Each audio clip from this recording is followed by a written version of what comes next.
Welcome back to my channel simply Subha vlogs. இன்றைக்கி நம்ம பார்க்க போகிறது விநாயகர் சதுர்த்தி விலாக் தான். விநாயகர் சதுர்த்தி முடிஞ்சு கொழுக்கட்டைலாம் பண்ணி சாப்பிட்டு டைஜஸ்ட் ஆகி பை திஸ் டைம் செட்டில் ஆகிருப்பீங்க.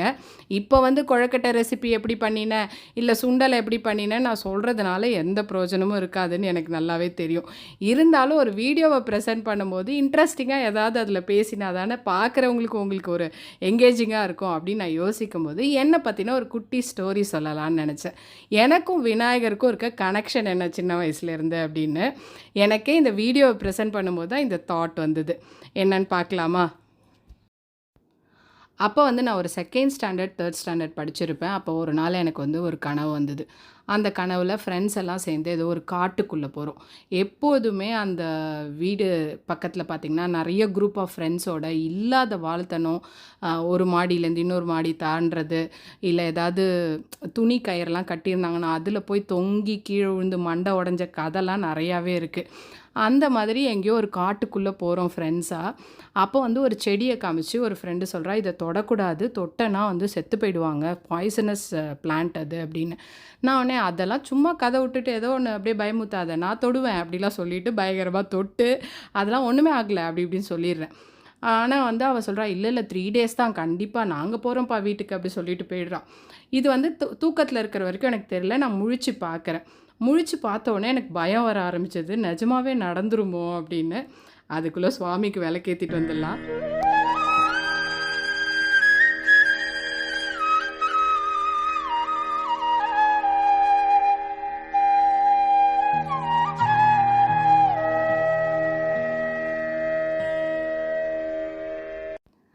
மறுபடியும் என்னோட அந்த கனவு கதையை பார்ப்போமா? கனவு முடிஞ்சு எழுந்த உடனே எனக்கு நல்ல ஃபீவர், அந்த பயத்திலே ஃபீவர் வந்தாச்சு. ஏன்னா இன்னும் ஒரு 3 நாள் தான், 4 நாள் தான் அப்படின்னு ஒரு பயம் வரும் இல்லையா? அந்த 3 நாளில் நான் கடத்தி ஆகணும். அம்மா அப்பாட்டெல்லாம் சொன்னேன்னா, அதெல்லாம் கனவெல்லாம் பலிக்காது, சும்மா அது ஏதோ நீ எதையோ பார்த்துட்டு படுத்திருக்க, அதனால கனவு வந்திருக்கு அப்படி சொல்லி அப்படியே விட்டுருவாங்க. பட் எனக்கு உள்ளுக்குள்ளே இருக்க பயம் எனக்கு தான் தெரியும். நான் என்ன பண்ணுறதுன்னு ரொம்ப அதுக்காக கவலைப்பட்டுட்டே இருக்கேன். அப்போ எனக்கு ஏதோ ஒரு டிவிலையோ இதுலையோ ஒரு இது பார்க்குறேன், இல்லை ஏதோ ஒரு புக்கில் படித்ததா எனக்கு சரியான ஞாபகம் இல்லை. விக்னேஸ்வரர் அந்த அபிஷேகம் பண்ணோன்னா, இது ஏதோ ஒரு பக்தி சேனல்னு வச்சுக்கோங்களேன். அதில் சொல்கிறாங்க, எந்த தடையும் எந்த கவலையும் எல்லாமே போயிடும் அப்படின்னு.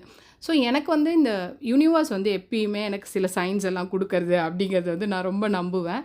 அந்த சமயத்தில் எனக்கு அந்த மாதிரி ஒரு தாட் வந்தோடனே, அவருக்கு அபிஷேகம் பண்ணணும்னா இப்போ கோவிலில் போய் அபிஷேகம் கொடுங்கன்னெலாம் சொன்னால் 2வது 3வது படிக்கிற பொண்ணுக்கு உனக்கு என்ன இவ்வளோ திடீர்னு இப்படி வந்த பக்தி அப்படின்ற ஒரு தாட் வரும். ஸோ நானே தான் அதை பண்ணணும், நம்ம கையால் பண்ணணும் அப்படிலாம் ஏதோ யோசிச்சுண்டு இதுக்கு அப்போ கார்த்திகை தீபம் திருவண்ணாமலையில் அந்த குட்டி குட்டி கடையெல்லாம் போடுவாங்க அந்த தேரடி வீதியில். அந்த கடையில் என்ன வேணும் டாய்ஸ் வேணும்னு கேட்கும்போது நான் விநாயகர் எனக்கு குட்டியாக வேணும் அப்படி சொல்லி 2 விநாயகர் குட்டி குட்டி சிலையாக வாங்குகிறேன். ஏன் 2ஆக வாங்கினேன்னு தெரில, மேபி 1 3 10 ரூபா அப்படி ஏதாவது இருந்ததில் 2 வாங்கினேனான்னு எனக்கு தெரியல. 2ஆக வாங்கின்னு வந்திருந்தேன். வந்ததுலேருந்து அந்த விநாயகருக்கு நான் அபிஷேகம்லாம் பண்ண போகிறேன் அப்படின்னா, நேச்சுரலி இந்த மாதிரி விஷயங்கள்லாம் வீட்டில் அம்மாவும் சரி ஓகே பண்ணுன்னு தானே சொல்லுவாங்க. நான் உடனே பண்ண ஆரம்பித்தது. கிட்டத்தட்ட நான் செகண்ட் தேர்ட் ஸ்டாண்டர்ட் படிக்கும்போது ஆரம்பித்த அந்த அபிஷேகம் அப்படிங்கிற ஒரு விஷயம். அந்த விநாயகருக்கு லிட்ரலி அவர் என்கிட்ட தான் அப்படி குளிப்பார்னு நினைக்கிறேன்.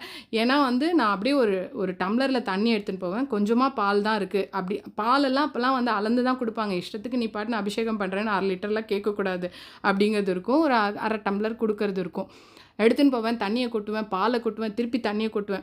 ஸோ அவர் அப்படியே உள்ளேயே முக்கி எடுத்து வச்சு சந்தன குங்குமம் வச்சுட்டு நான் வேகமாக விடுவேன். வித்தின் ஒரு 5 minutes தான் இந்த விஷயம் நான் பண்ணுவேன். ஆனால் எவ்ரி டியூஸ்டே அண்ட் ஃப்ரைடே பண்ணுவேன். அந்த மாதிரியே எனக்கு கொஞ்ச நாள் போயிட்டே இருந்தது. அந்த விநாயகரை ரொம்ப கேர்ஃபுல்லாக பார்த்துக்கிறது, எப்போதும் அபிஷேகம் பண்ணி அப்படி சந்தன குங்குமம் வச்சவராகவே தான் இருப்பார் அவர். அப்படியே வச்சுட்டு இருந்தேன். ஸோ அதுக்கப்புறம் நாங்கள் ஷிஃப்ட் பண்ணோம் வீடு. அங்கெல்லாமும் அப்படி தான் பண்ண ஆரம்பித்தேன். நான் காலேஜே போயாச்சு. ஸ்லோலி எனக்கு அந்த கனவுக்காக பண்ணுறேங்கிறது மாறி, அதுக்கப்புறம் எனக்கு என்ன ஆச்சு அப்படின்னா, எப்போல்லாம் நான் அதை பண்ணிட்டு போகிறேனோ அன்றைக்கெலாம் என்னோடய டே ரொம்ப ஸ்பெஷலாக சூப்பராக நான் நினச்ச மாதிரி இருக்குது அப்படிங்கிற ஒரு இது வந்துடும் இல்லையா? அதனால் கண்டினியூஸாக விடாமல் பண்ணுறது அப்படிங்கிறது ஆயாச்சு. ஸோ ஆல்மோஸ்ட் நான் கல்யாணம் ஆகி வர வரைக்கும் அப்போ கூட எனக்கு அந்த விநாயகரை எடுத்துகிட்டு வந்துடலாம் அப்படிலாம் தோணலை. ஏனோ தெரியல. இப்போ யோசித்து பார்த்தோன்னா அப்படி பண்ணியிருக்கலாமேன்னு.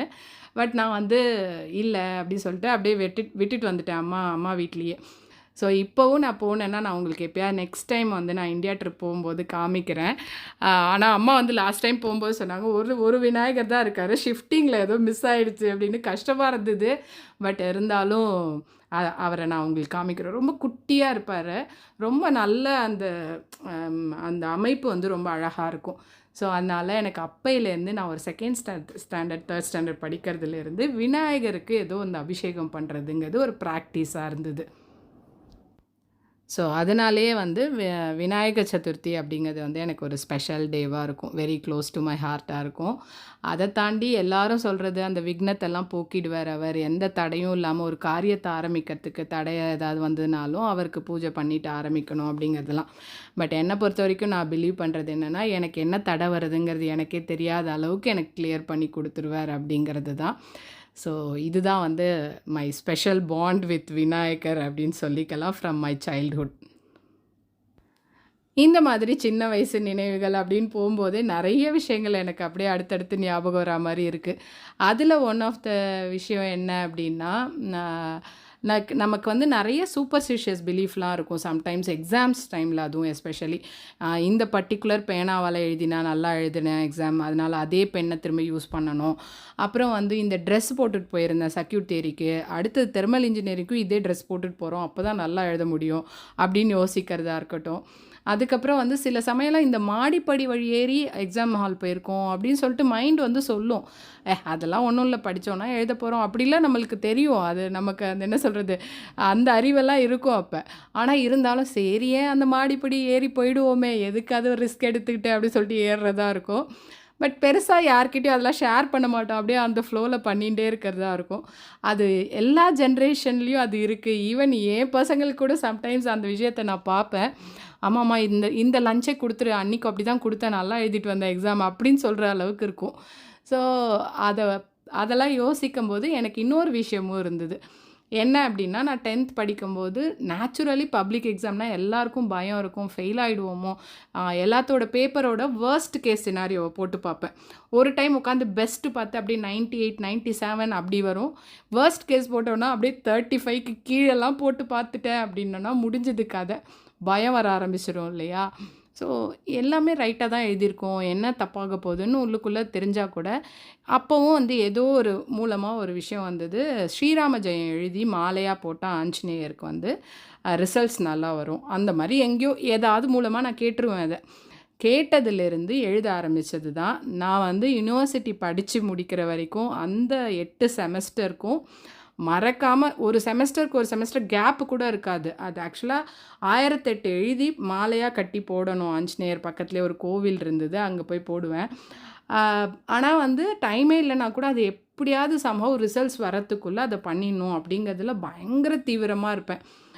அந்த மாதிரி விஷயத்தை வந்து விடவே மாட்டேன். ஸோ அது வந்து எனக்கு நல்லா படித்து பேப்பராக இருக்கும், நல்ல மார்க்கு வந்துடும் அப்படின்னு ஒரு பக்கம் இருந்தால் கூட, ஏதாவது நம்பர் தப்பாக எழுதி, ரெஜிஸ்ட்ரேஷன் நம்பர் தப்பாக எழுதி புட்டுன்னு போயிடுமோ அந்த பேப்பர், அப்படி அதுக்கெல்லாம் நம்ம இடமே கொடுக்கக்கூடாது, நம்ம இதை எழுதி போட்டு மாலை கட்டிடுவோம் அப்படின்னு. அந்த சமயத்தில் தான் நான் பூவே கட்ட பழகிட்டேன். ஈவன் ஸ்ரீராம ஜெயம் அந்த பேப்பரில் தானே கட்டணும், ஸோ ஈஸியராக இருக்கும், ஒன்றும் கசங்கெல்லாம் இது இல்லை. ஸோ அப்போ வந்து நம்ம கையாலேயே கட்டி போடணும் அப்படிங்கும்போது அதை கட்டுறதுக்கு பழகிக்கிறது அப்படிங்கிற மாதிரிலாம் ஆச்சு. ஸோ அந்த ரிச்சுவலை வந்து நான் கடைசி வரைக்கும் என்னோடய final exam 8th semester almost வந்து யூனிவர்சிட்டி ரேங்க் வந்துடும், நல்ல பர்சன்டேஜ் 90 க்ராஸ் பண்ணிவிடுவோம், எப்படியெல்லாம் தெரிஞ்சால் கூட நான் ஃபெயில் ஆகிடுவேணுன்ற பயம் எனக்கு கடைசி செமஸ்டர் வரைக்கும் இருந்தது. அதனால ஸ்ரீராம ஜெயத்தை எழுதி அங்கே ஒரு பெருமாள் கோவில் இருக்கும், அங்கே போய் போட்டுட்டு வரேன். ஸோ இதெல்லாம் வந்து நான் வந்து சொல்லிக்கிற விஷயமா இருக்கும். இப்போ தைரியமாக இதெல்லாம் நான் பண்ணுவேன் தெரியுமா அப்படின்னு.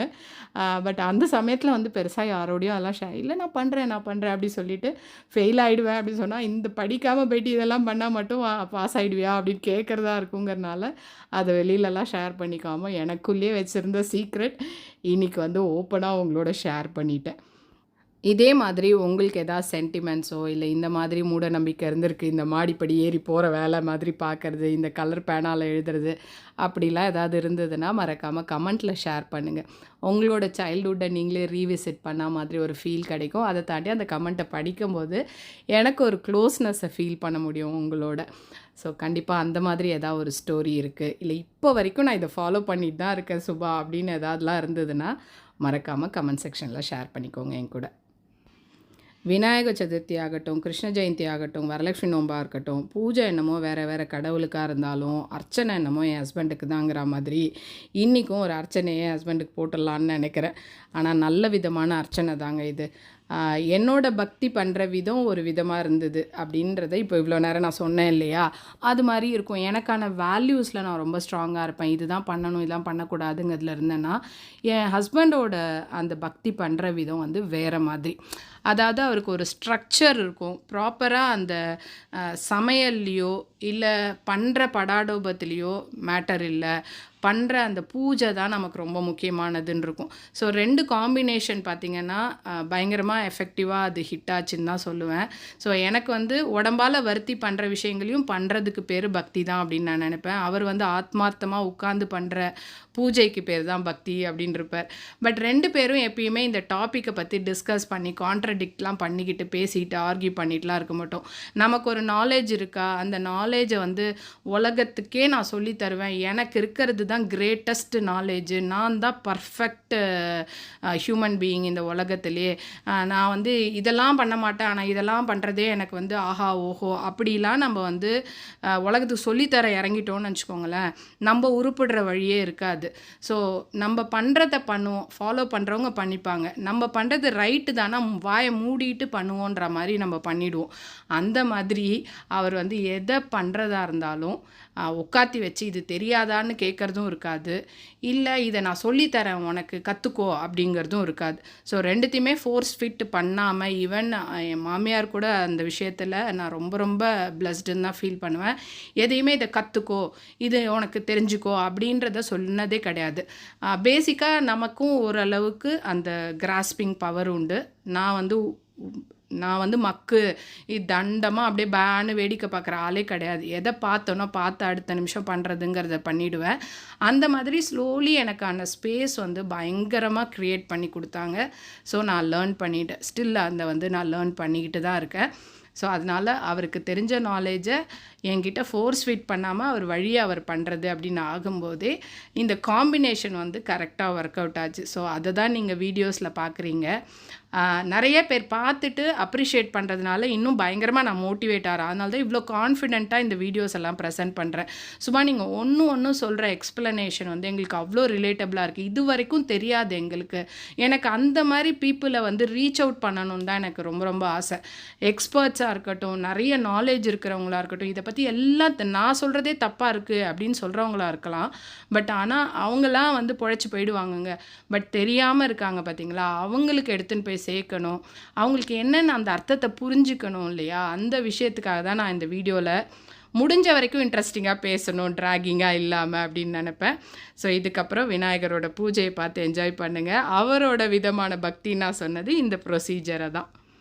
ஓம் விகடாய நமஹ, ஓம் விக்னராஜாய நமஹ, ஓம் விநாயகாய நமஹ, ஓம் தூமகேதவே நமஹ, ஓம் கணாத்யக்ஷாய நமஹ, ஓம் பாலச்சந்திராய நமஹ, ஓம் கஜானனாய நமஹ, ஓம் வக்ரதுண்டாய நமஹ, ஓம் சூர்பகர்ணாய நமஹ, ஓம் ஹேரம்பாய நமஹ, ஓம் ஸ்கந்தபூர்வஜாய நமஹ, ஓம் மகாகணபதியே நமஹ. நானாவித பரிமள பத்திர புஷ்பாணி சமர்ப்பயாமி.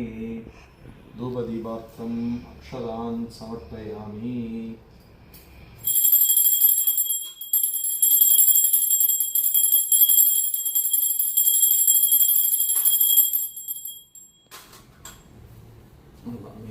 वक्रतुंड महाकाय सूर्यकोटि समप्रभा निर्विघ्नं कुरु मे देव सर्वकार्येषु सर्वदा.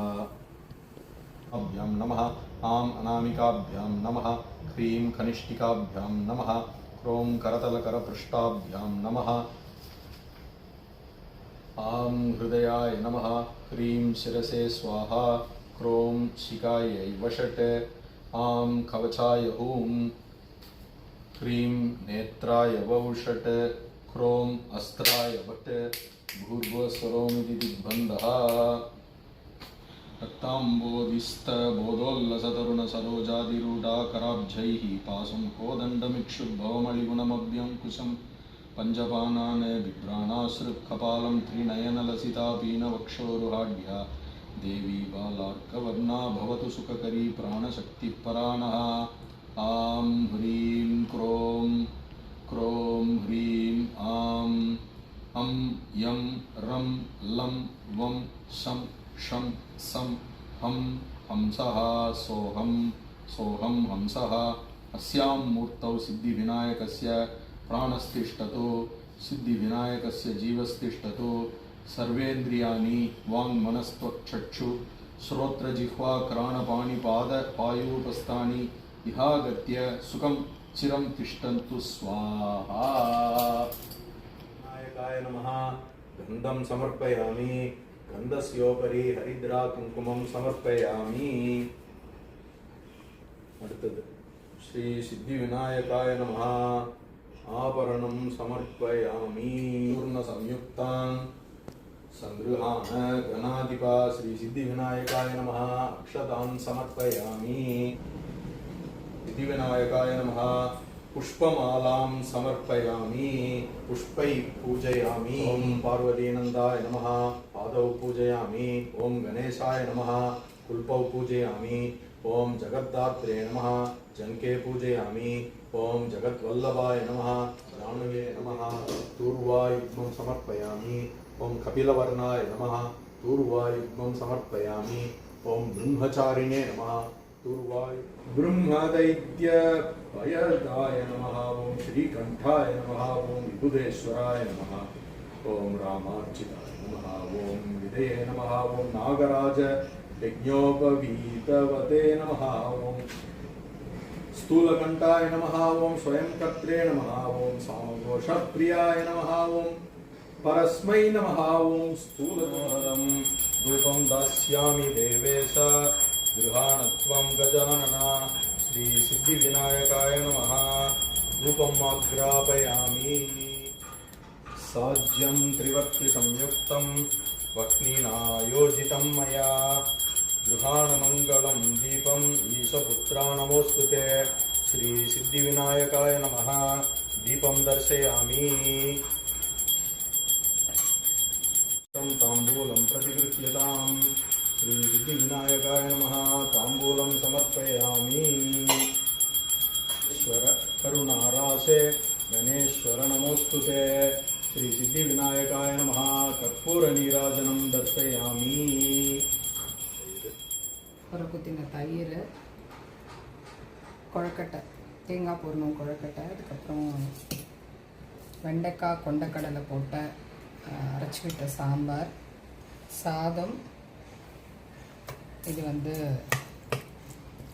வாழைத்தண்டு கூட்டு பச்சரிசி இட்லி கேபேஜ் போட்ட வடை வெங்காயம் மாதிரியான லுக்கில் இருக்குது ஆனால் கேபேஜ் இது வந்து கோஸ் அகெயின் சுண்டெல்லாம் பண்ணாமல் இந்த கொண்டக்கடலை எல்லாமே இதில் போட்டு ஒரே டிஷ்ஷாக மாற்றியாச்சு காலத்துக்கு பருப்பு சிரித்தபடியே வணக்கம் சொல்லி கட்டு சொன்னால் வீடியோ வேணால் முடியுங்க வேலை முடியாது பண்டிகை நாள் அப்படின்னு வந்தாவே பாத்திரம் வந்து இவ்வளோ பாத்திரம் நம்ம வீட்டில் இருந்துதா அப்படிங்கிற மாதிரி நமக்கு தோண வைக்கும் சிங்க்கு ஃபுல்லாக குவிஞ்சு இருக்கும் இதுக்கு மேலே இன்னும் கவுண்டர் டாப்பில் டைனிங் டேபிள் மேலே இருக்கிறதெல்லாம் கிளியர் பண்ணி போட்டோன்னா இன்னொரு சிங்க்கு தான் கட்டணும் அந்த அளவுக்கு பாத்திரம் தேய்ப்பு அன்றைக்கி மட்டுமே இருக்கும் நமக்கு அது மட்டும் இல்லாமல் இந்த கிச்சனெல்லாம் திருப்பி நம்ம வந்து ரீசெட் பண்ணி பழையபடி கரெக்ட் பண்ணி தொடச்சி கிடச்சி வச்சோன்னா தான் அதுலேயே பாதி ஸ்ட்ரெஸ்ஸு நமக்கு குறையும். ஸோ பண்டிகை நாள் அப்படின்னா அன்றைக்கி 1 மணி நேரம் பண்ணுற பூஜை மட்டும் இல்லைங்க, அதோட நாள்லேருந்து ஆரம்பித்து அடுத்த நாள்